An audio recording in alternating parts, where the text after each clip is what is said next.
Okay, so the aftermath of prostate surgery. I did it last Tuesday. It was what, the 6th?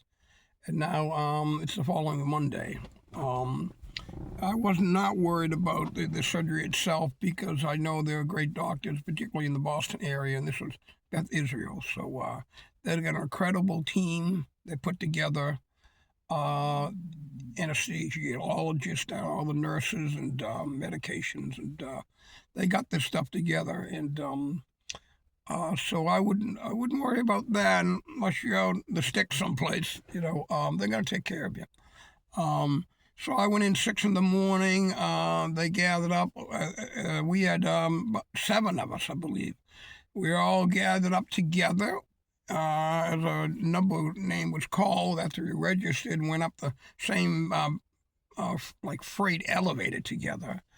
And then they just all get out, and all of a sudden there was a person waiting for each one of us to send us to our little cubby, little bed, slot number 6 I was in. And my my op number that they used when I checked in was 3737738. Uh, I may remember that forever. Um, anyway, so no problem. I had a long roll through many corridors to get into the operation room, but then they give you a needle. I didn't feel the pinch, but right after that, I feel a little bit of the chemicals that's working, and then I'm out. And then heck, next thing I know, I don't know that I had the operation. I think it's a minute later, and it's 6.5 hours or whatever. My operation took a little bit longer because I have uh, they called it a deep pelvis. Okay. Anyway, and but then it's done, and you're under medication. Everything's fine. You don't know how uncomfortable it is, but you deal with it a bit. So I wouldn't call it painful when you're in the hospital, but it really is hard to sleep.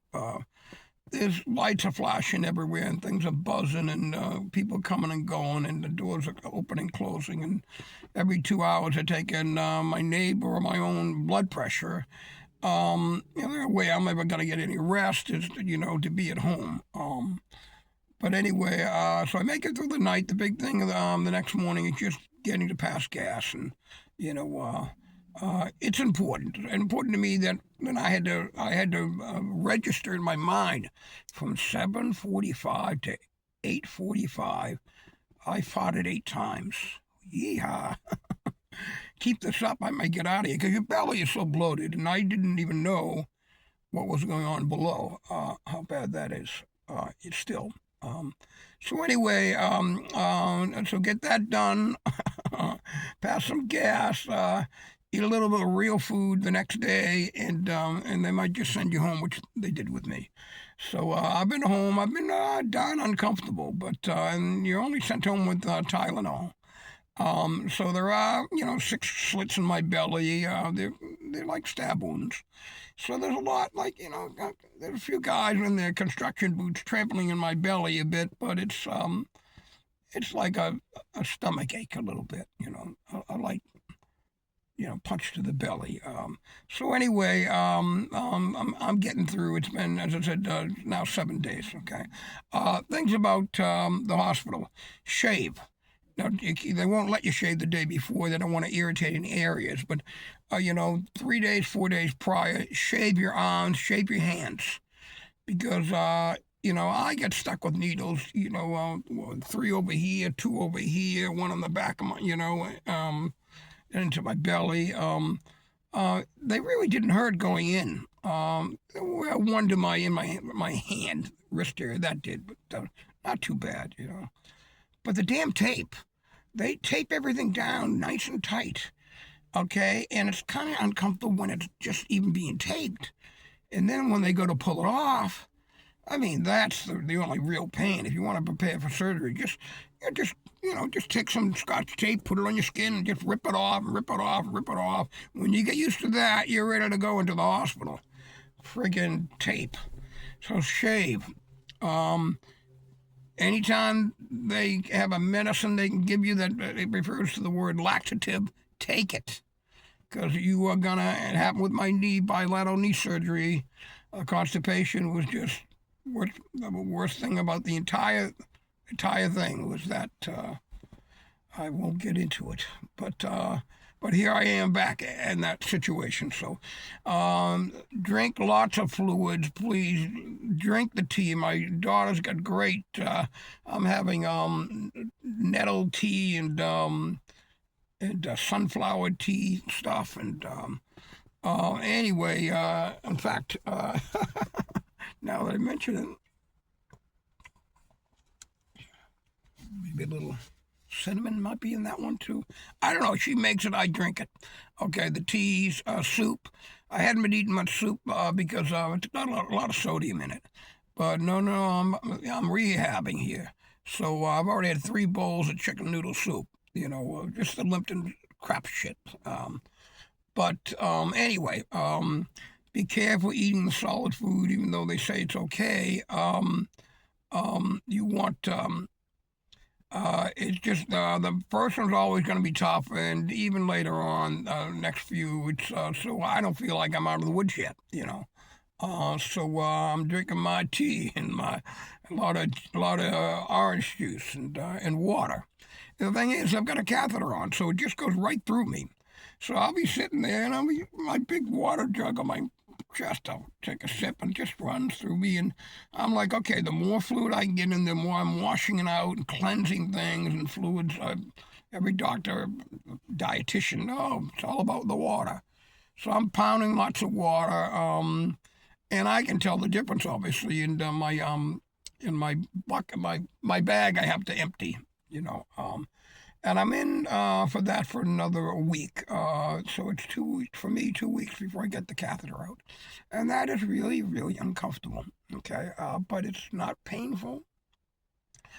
It doesn't really hurt unless something moves around and you might get a tinkle of discomfort. But come on, I can get through this. And it hasn't been fun. But I got another week to go. So I'm just it'll be over before I know it, So, and then the swelling of the nutsack.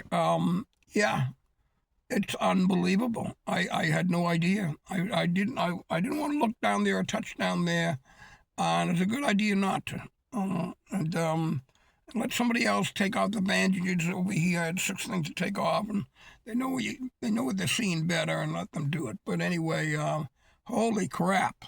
Somewhere floating in that inside that.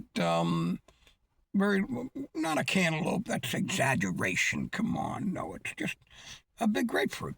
Somewhere floating in there are 2. I think they believe they call them gonads. I don't know. I don't know what's going on there, but it doesn't fit between my legs. Which is why when I was out of surgery, I was wondering why things are propped up on top of me, and I figured that out a day later. What's going on. So all that is uncomfortable, but it's not bad. I don't feel like I'm worthy that I'm a cancer survivor. I don't know. I have and it's more than 10 days before I even know, before I have my follow-up meeting to see how, as far as I know, it went out terrific. But I don't feel like I did enough. But then I'll tell you, afterwards, I got to take. They got these freaking needles, and I mean, you can see the needle sticking out there, and you got to plunge in. You got to freaking stab yourself every day. And look at it. It's like, well, shit. There's 30 of these, and I get a needle in my arm. It's like, you know what? I don't even feel it nowadays. They're really good at doing them, but I got to do this myself. And I know I'm going to test something, and I put it, even though I'm a tank, and shit doesn't bother me. So I squeeze so hard, I'm not feeling it. So my daughter, my kid Reese, courage. She's got the courage. Thank you very much. Oh, love you. Thank you, because I'll tell you, yeah, she said, okay, Janet, that's what you need. I'm there for you. So I do the squeeze and she does the plunging, pop. And they're not, they're Not bad. I mean, I'm squeezing so hard, I'm feeling my squeeze of my skin, that fat, more than the injection. But you definitely notice the fluid going in. And I've had one that lingered, the fluid going, seemed like it lingered, it hurt, like a bruise for like an hour or so.